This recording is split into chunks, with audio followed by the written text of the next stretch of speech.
বাঁধ তৈরির কাজ কতদূর কি এগোলো? মহারাজ, কাজ চলছে, আর 2-4 দিনের মধ্যেই বাঁধটা তৈরি হয়ে যাবে। সত্যি মহারাজ, বাঁধটা তৈরি হয়ে গেলে রাজ্যের সবার খুব উপকার হবে। হ্যাঁ গোপাল, নদী পারাপার করার জন্য প্রজারা এতদিন যে কষ্টটা করছে সেটা এবার আশা করি দূর হবে। মহারাজ, আমি বলছিলাম কি, এই এত সুন্দর একটা জিনিস আমাদের কৃষ্ণনগরে হচ্ছে, তা এটাকে তো সুন্দর করে উদ্বোধন করতে হবে নাকি? হ্যাঁ, এই এতদিনে সেনাপতি মশাই একটা কাজের কথা বলেছেন। তোমরা একেবারে আমার মনের কথাটাই বলেছ। আমিও এই একই কথাটাই ভাবছিলাম, বুঝলে মন্ত্রী। আগে হ্যাঁ মহারাজ। আগামী সোমবার, না সোমবার না, বুধবার, আগামী বুধবার বাঁধটা তৈরি সম্পন্ন হবে তো? আগে হ্যাঁ মহারাজ, হয়ে যাবে। আচ্ছা বেশ, তুমি তাহলে ছটপট করে রাজ্যের সবাইকে নিয়ে একটা উদ্বোধনী অনুষ্ঠানের মাধ্যমে আমি বাঁধটা উদ্বোধন করব। আপনার যেমন ইচ্ছে মহারাজ। সেনাপতি, রাজ্যে ঢেড়া পিটিয়ে দাও, আগামী বুধবারে কৃষ্ণনগরের প্রথম বাঁধ উদ্বোধন হচ্ছে। জি আজ্ঞে মহারাজ। শুনুন শুনুন শুনুন, আগামী বুধবার মহারাজ কৃষ্ণচন্দ্রের তত্ত্বাবধানে নদী উপকূলে একটি সাঁকো উদ্বোধন হবে। আপনাদের সকলকে সেই উদ্বোধনী অনুষ্ঠানে উপস্থিত থাকার জন্য আমন্ত্রণ জানানো হচ্ছে।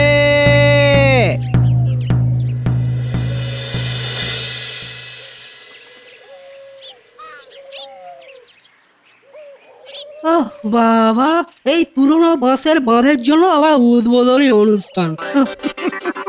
পুরনো বাঁশ দিয়ে যে তৈরি সেটা আমি আর তুমি জানি, মহারাজ কি জানেন? তবে মন্ত্রীমশাই, ওই আপনার মাথায় কিন্তু ওই কুট বুদ্ধি আছে, এটা বলতেই হবে। হ্যাঁ, ওই এমন ভাবে পুরনো বাঁশ দিয়ে বাঁধটা তৈরি করলেন যে কেউ কিছু বুঝতেই পারলো না। আর কেউ যেন কোনো সন্দেহ না করতে পারে, তার কারণে তুমি যে পুরনো বাঁশগুলোকে রং করার পরিকল্পনাটা দিলে সেটা বুঝি খুব সুবুদ্ধি। হ্যাঁ, এই তবে মন্ত্রীমশাই, ওই এইভাবে যদি আমরা মিলেমিশে কাজ করি না, তাহলে কিন্তু ওই দুজনেরই পকেটটা না বেশ ভালোই গরম গরম হবে। হ্যাঁ, সে তো করবোই, কিন্তু তোমার জামাই বাবু মানে ওই গোপালও আবার লোকটা মোটেও ভালো না, না ও আবার আমাদের এই কর্মকাণ্ডগুলো ধরে না ফেলে। ধরলেই হলো। হ্যাঁ, এত কষ্ট করে মাথা খাটিয়ে বুদ্ধি বের করলাম, সে কি আর এমনি এমনি? হ্যাঁ, ওই জামাইবাবুর ব্যাপারটা না আপনি আমার উপরেই ছেড়ে দিন। হ্যাঁ, ওটা আমি বুঝে নেব। বাহ বাহ বাহ, বাঁধটা তো দেখতে বেশ হয়েছে। মন্ত্রী, আমার খুব পছন্দ হয়েছে।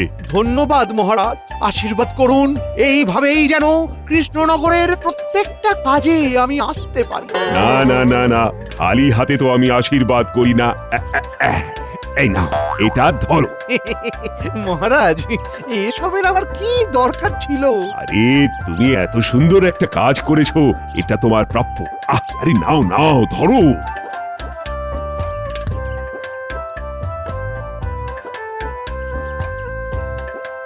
বাহ, বেশ মানিয়েছে তো, একটুখানি বড় হয়েছে। হ্যাঁ, তুমি শেখরার কাছ থেকে ঠিক করে এনো। আজ্ঞে মহারাজ। উড়ি উড়ি উড়ি উড়ি, আমার তো দেখছি কপাল খুলে গেছে। এত দামি আংটি উপহার, আমার যে কি আনন্দ হচ্ছে। উড়ি উড়ি। কাজ করার সময় ওই আমরা দুজন, আর উপহারের সময় শুধু মন্ত্রী মশাই। ধর চাই, কিছু ভালো লাগে না। মন্ত্রীর মুখে যেন হাসি আর ধরে না। না জানি এই বাঁধটা করতে গিয়ে মহারাজের থেকে কত অর্থ নিজের পকেটে পড়েছে। নিন মহারাজ, এই নারকেলটা ধরুন, এটা ফাটিয়ে এই বাঁধের শুভ উদ্বোধন করুন। হ্যাঁ হ্যাঁ হ্যাঁ, দাও দাও দাও।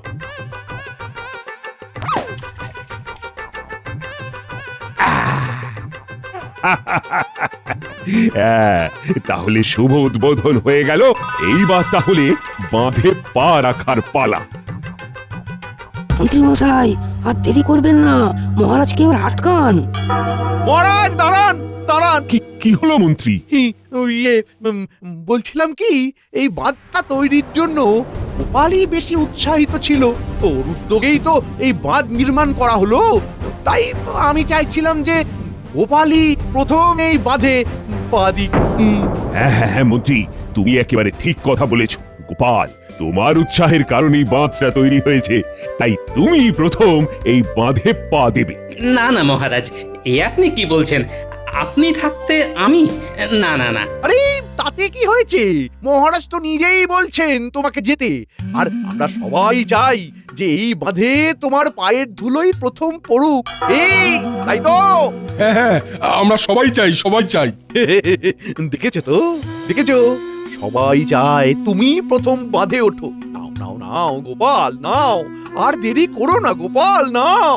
কি ব্যাপার, মন্ত্রী মশাই আমাকে প্রথম এই বাঁধে পা রাখার জন্য এত ব্যস্ত হয়ে উঠেছেন কেন? তার মানে কি বাঁধে কোনো গন্ডগোল আছে? এই যে গোপাল, আর দাঁড়িয়ে থেকো না। কিন্তু মহারাজ, জামাই বাবু এত জেদ করো না তো। মহারাজ যেটা বলছেন সেটা শোনো। হ্যাঁ, উঠে পড়ো দেখি।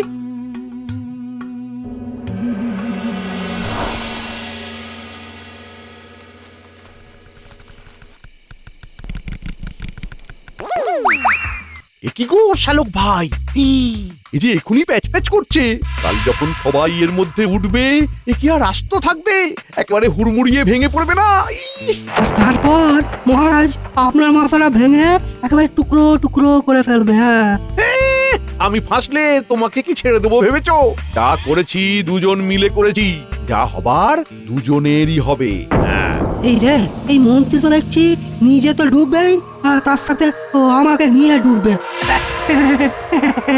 হ্যাঁ, বলছিলাম কি, এখন কি আর ওই হিংসি করার সময়? এখন না আমাদের এমন কিছু করতে হবে যাতে এই বাঁধটা যদি কালকে ভেঙেও পড়ে, দোষটা আমাদের কাঁধে এসে যেন না পড়ে। হ্যাঁ, নতুন বাঁধ ভেঙে পড়বে আর দোষ নাকি আমাদের কাঁধে পড়বে না? আপনি এত উতলা হচ্ছেন কেন মন্ত্রী মশাই? আমার কথাটা একটু শুনুন না মন দিয়ে। শুনুন দেখুন, আমাদের হাতে আর মাত্র এক রাত সময়।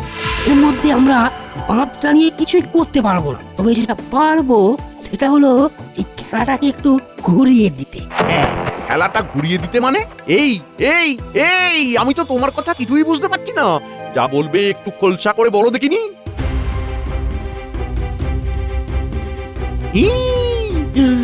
আরে এটা তো দারুণ উপায়। হ্যাঁ, একদিকে সাপও মরলো আর লাঠিটাও ভাঙলো না। একেবারে গুলুমুলু। এই জন্যই তো তোমাকে তো ভালো লাগে আমার।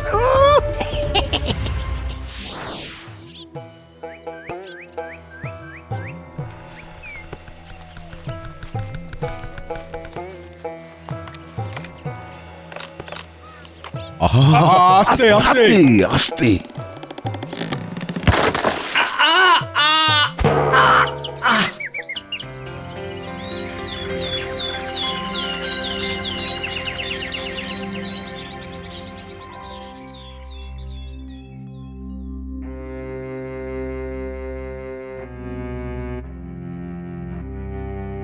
জলের মধ্যে পড়েছে তো সেরকম কোনো চোট লাগেনি, তবে একটু বিশ্রামে থাকতে হবে, এই আর কি। কি যে আর বলি তোমাকে গোপাল, এখন তো বয়স হয়েছে, একটু তো হাঁটাহাঁটি করে চেহারাটা কমাতে পারো। তার মানে তুমি বলতে চাইছো গোপালের ওজন বেশি আর তার জন্যই ওই বাঁধটা ভেঙে পড়েছে? তা নয় তো কি মহারাজ, নতুন বাঁধ এমনি এমনি তো আর ভেঙে পড়বে না। এই অবস্থায় বলতে খারাপ লাগছে, তাও বলতে হচ্ছে যে গোপাল, তুমি তোমার ওজনটার দিকে একটু নজর দাও, বুঝলে? তোমার জন্য এত কষ্ট করে তৈরি একটা বাঁধ ভেঙে গেল, তোমার তো ক্ষতি হলোই, তার সাথে কত অর্থ নষ্ট হলো বলো তো। হ্যাঁ, আমি তো জামাইবাবুকে কতবার বলি ওজনটা একটু কমান জামাইবাবু, ওজনটা একটু কমান, কিন্তু জামাইবাবু তো আমার কোনো কথাই শুনছে না। হ্যাঁ, এসব আপনি কি বলছেন মন্ত্রী মশাই? আমার ওজনে ওই বাঁধটা ভেঙেছে, এটার কোনো যুক্তি হলো? জামাইবাবু আপনি আর এখন বেশি কথা বলবেন না। মহারাজকে দেখে মনে হচ্ছে মহারাজ কিন্তু আপনার উপর খুব রেগে আছেন। হ্যাঁ গোপাল, তুমি যে আমার ক্ষতিটা করলে তাতে আমি তোমার মুখটাও দেখতে চাই না। মহারাজ, এই অবস্থায় তোমাকে আর বেশি কথা বলছি না, শুধু একটা কথাই বলবো, রাজবাড়ির ত্রিসীমানায় তোমাকে যেন না দেখি। মহারাজ, মহারাজ, এতদিনে ঈশ্বর আমার মনের ইচ্ছে পূরণ করেছে, মনে হচ্ছে আনন্দে ধেই ধেই করে নাচি। ওরে বাবারি, গোপাল যেভাবে তাকাচ্ছে মনে হচ্ছে আমাকে গিলে খাবে। চুপচাপ কেটে পড়ি।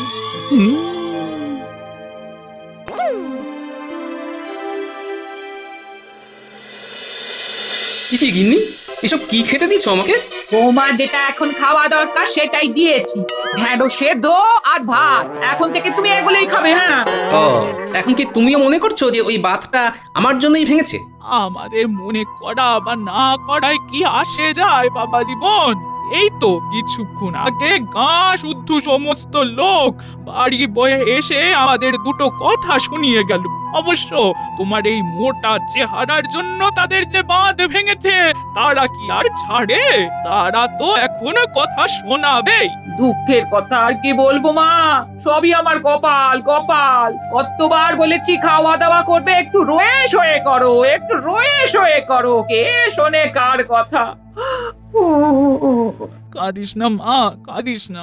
আর জামাইবাবু, কমলালেবু, আজ যদি আপনি আমার দিদির কথা শুনতেন তাহলে এই ঢেঁড়স সেদ্ধ আর ভাত খেতে হতো না, এই মুড়োটা আপনিই খেতেন। তাই কি করবেন বলুন? এইটাই না হয় এখন ওই মাংসের হাড় ভেবে খেতে হবে।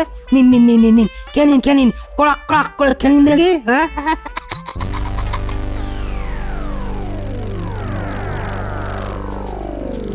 তবে যাই বলুন মন্ত্রী মশাই, জামাইবাবু কিন্তু এবার ভালো জব্দ হয়েছে, বেশ হয়েছে।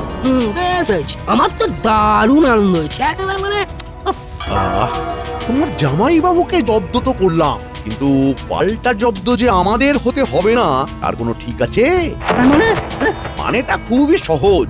তোমার জামাই বাবু মানে আমাদের টেকো গোপাল ব্যাপারটা তো সহজে মেনে নেবে না। ও হলো একটা কেউটে। ছবল তো দেবে। তাহলে কি করবেন? পুরো ব্যাপারটাকে ধামাচাপা দিতে হবে, বুঝলে? ধামাচাপা। হ্যাঁ, আমার মাথায় একটা উপায় এসেছে।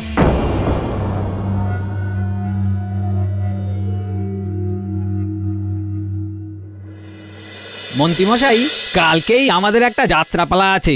এই সাজটা আমাদের লাগতো, মালিক তো দিতেই চাইছিল না, কিন্তু আমি বলে কয়ে অনেক কষ্ট করে জোগাড় করে দিলাম। আমাকে কিছু অর্থ বেশি দিয়ে না। আরে আরে, আহা, তুই অর্থ নিয়ে চিন্তা করিস না, বলছি তো ঠিক সময়ে পেয়ে যাবি। এইবার দে দেখি, দে আমার জিনিসটা দে তো। এই যে, এই নিন, ধরুন মন্ত্রীমশাই।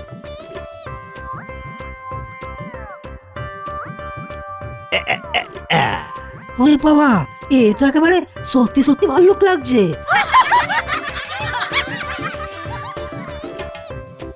এইবার জমবে আসল খেলা।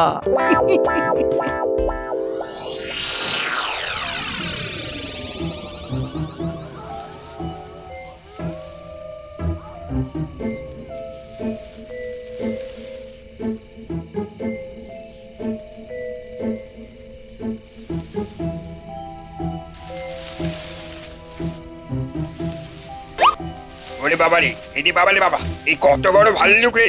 আরে জমির সব ফসল শেষ করে দিচ্ছে গো! পালাও পালাও পালাও!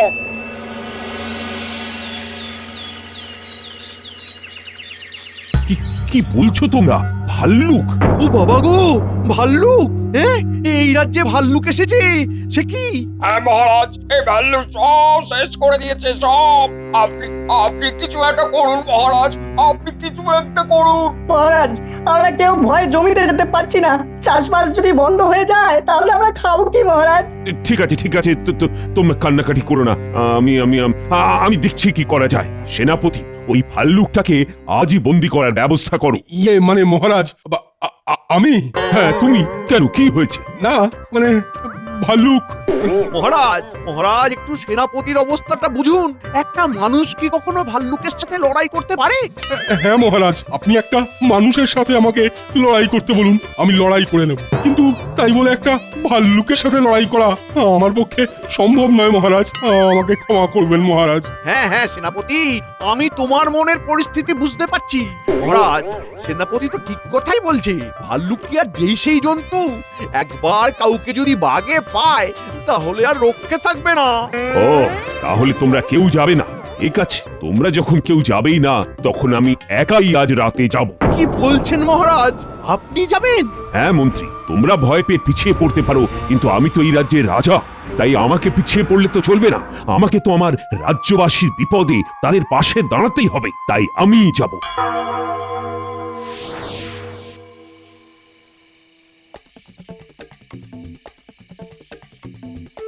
মহারাজ, কি ব্যাপার গোপাল, তুমি আবার রাজবাড়িতে এসেছো? তোমাকে না এখানে আসতে বারণ করেছিলাম? মহারাজ, রাজ্যের এই বিপদ শুনে আমি কিভাবে না এসে থাকতে পারি বলুন তো? শুনলাম ওই ভাল্লুককে ধরতে রাজসভাসদদের কেউ যেতে চাইছে না, তাই আজ রাতে নাকি আপনি একাই যাবেন। তোমাকে এত কথা কে বললো? রাজ্যের বিপদ শুনে আমি রাজবাড়িতে আসছিলাম, তখনই রাস্তায় বিজ্ঞানীর সাথে দেখা। বিজ্ঞানী আমাকে সব বলল। মহারাজ, আমিও আপনার সাথে যেতে চাই। তুমি? হ্যাঁ মহারাজ, আমি জানি আপনি অনেক সাহসী, তবুও ভাল্লুকের নাম যখন আসছে মহারাজ, আমি যেতে চাই মহারাজ। উরি বাবা, একেবারে কাঁদায় ভর্তি। সাবধানে সাবধানে মহারাজ, সামনে কাঁদা আছে। হ্যাঁ হ্যাঁ, আমি যাচ্ছি, তুমি চলো। কোথায়? এখানে তো কোথাও কোনো ভালুক দেখতে পাচ্ছি না। আরে, ওই ঝোপের আড়ালে কিছু একটা নড়ছে বলে মনে হচ্ছে। কোথায়? ওই দেখুন দেখুন, ওই তো আবার নড়ছে। মহারাজ, আসুন তো একবার। মহারাজ, ওই দেখুন, ভাল্লুক ভাল্লুক। গোপাল, তুমি জালটা বের করো, ওটাকে এক্ষুনি বন্দি করতে হবে। এই রে, এই তো দেখছি মহারাজ গোপালকে নিয়ে চলে এসেছে। এবার যদি আমাকে বন্দি করে ফেলে, ওরে বাবা, তাহলে তো আমি ধরা পড়ে যাব। না না না না না, আমাকে এক্ষুনি পালাতে হবে, এক্ষুনি। গোপাল, গোপাল, ভাল্লুকটা পালিয়ে যাচ্ছে। আরে ধরো ধরো, ওটাকে ধরো। কি ব্যাপার? ভাল্লুক মানুষ দেখে ভয় পেয়ে দৌড়চ্ছে। মানুষের পায়ের ছাপ, তার মানে এটা কোনো মানুষ।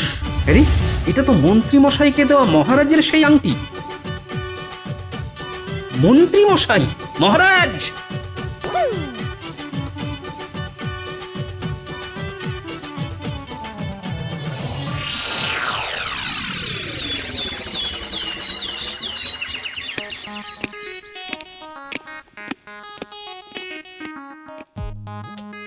কি ব্যাপার? এই টিকোটা হঠাৎ আজকে রাজসভাতে কেন? মহারাজ, গোপাল রাজসভাতে এসেছে? আপনি তো ওকে আসতে না করেছিলেন। হ্যাঁ করেছিলাম, কিন্তু গোপাল ছাড়া রাজসভাটা ঠিক জমে না, তাই যা হয়েছে হয়েছে। সবটা ভুলে গিয়ে গোপালকে আবার রাজসভাতে আমি আমন্ত্রণ জানালাম। আপনার রাজসভা, এখানে আপনার ইচ্ছাই শেষ কথা। কিন্তু রাজ্যবাসীরা গোপালের ওপর যেভাবে রেগে আছে, তাতে কি ওরা গোপালকে রাজসভাতে মেনে নেবে? নেবে নেবে। আরে গোপাল রাজ্যবাসীর জন্য যা করেছে, তারপর সবাই গোপালকে ক্ষমা করে দিতে বাধ্য। গোপাল আবার কি করেছে? কাল তো আমি গিয়েছিলাম ভাল্লুক ধরতে, কিন্তু আমি তো পারিনি। গোপাল একা হাতে সেই ভাল্লুকটাকে ধরেছে আর জঙ্গলে ছেড়ে এসেছে। কি? গোপাল ভাল্লুকটাকে ধরেছে? হ্যাঁ ধরেছে তো। যাক বাবা, আমি নিশ্চিন্ত। গোপাল, রাজ্যকে এই বিপদ থেকে উদ্ধার করার জন্য আমি তোমাকে 500 স্বর্ণ মুদ্রা উপহার হিসেবে দেব। মহারাজ, ভাল্লুকটাকে ধরতে আমার খুব কষ্ট হয়েছে। 500 মোহরে কি হবে বলুন তো? আমার একটা ছোট্ট আবদার আছে মহারাজ। হ্যাঁ বলো না, কি আবদার? আজ আমি তোমার সব আবদার রাখবো। আমাকে 1000 স্বর্ণ মোহর দিতে হবে। আচ্ছা আচ্ছা, তাই হবে তাই হবে। মিথ্যে কথা, মিথ্যে কথা। মহারাজ, মহারাজ, গোপাল আপনাকে মিথ্যে কথা বলছে। ওই ভাল্লুকটাকে ধরতে পারেইনি। কে বললো মন্ত্রী মশাই আমি মিথ্যে কথা বলছি? চুপ করো, তুমি চুপ করো। আমি জানি তুমি মিথ্যে কথা বলছো। মহারাজ, মহারাজ, গোপাল মোহরের লোভে এইসব বানিয়ে বানিয়ে বলছে। ওকে আপনি 1 মোহরও দেবেন না। ওই ভাল্লুকটাকেও কিছুতেই ধরতে পারে না। কেন? কেন ধরতে পারে না কেন? কারণ কারণ ওই ভাল্লুকটা কিভাবে যে মহারাজকে বলি। কারণ ওই ভাল্লুকটা হলেন আপনি। কি তাই তো মন্ত্রী মশাই? আমি আর মানে করে কোনো লাভ নেই মন্ত্রী। তোমার সব ছলাকলা আমরা ধরে ফেলেছি। আর এই হলো তার প্রমাণ। কি মন্ত্রী মশাই, এই আংটিটা আপনার তো? তোমার আর পালাবার পথ নেই মন্ত্রী। এইবার চুপচাপ আসল সত্যিটা স্বীকার করো তো, নইলে তো তুমি জানোই সত্যিটা পেট থেকে কিভাবে বের করতে হয় সেটা আমি ভালো করেই জানি। মহারাজ মহারাজ আমাকে ক্ষমা করে দিন, লোভে পড়ে আমাকে এসব করতে হয়েছে মহারাজ। লোভে পড়ে মানে? আসলে আসলে ওই বাঁধটা গোপালের জন্য ভাঙেনি মহারাজ, ওটা আসলে পচা বাঁশ দিয়ে তৈরি হয়েছিল। কি পচা বাঁশ দিয়ে ওই বাঁধ তৈরি করেছিলে? হ্যাঁ মহারাজ, ভেবেছিলাম এতে আপনার থেকে বেশি বেশি করে অর্থ নিয়ে নিজেদের পকেট ভরতে পারবো। নিজেদের মানে? আপনার সাথে আর কে ছিল? তোমার শ্যালক। ও আচ্ছা, এইবার বুঝলাম। ঠিক আছে, ওকে তো আমিই দেখে নেব। কিন্তু তাহলে এই ভাল্লুক সেজে লোকের ক্ষতি করার মানে কি? এই পুরো ব্যাপারটা যাতে ধামাচাপা পড়ে যায়, তাই আমরা পরিকল্পনা করে এই ভাল্লুকের নাটকটা করেছি। মহারাজ আমাকে ক্ষমা করে দিন। প্রথমে মহারাজ, গোপালের নামে আমাকে দোষ, ক্ষমা করে দিন। তারপর রাজ্যবাসীদের এত বড় ক্ষতি, এত বড় অন্যায় করে ক্ষমা চাইছো কোন মুখে? রাজ্যবাসীদের তুমি যে ক্ষতিটা করলে তার মাসুল যে তোমাকেই দিতে হবে মন্ত্রী। আগামী 1 বছর তোমাকে বিনা পারিশ্রমিকে কাজ করতে হবে, আর তোমার বেতনের টাকা আমি তুলে দেব ক্ষতিগ্রস্ত রাজ্যবাসীদের হাতে, আর ওই বাঁধটারও ক্ষতিপূরণ তোমাকেই দিতে হবে। হ্যাঁ নয় হ্যাঁ।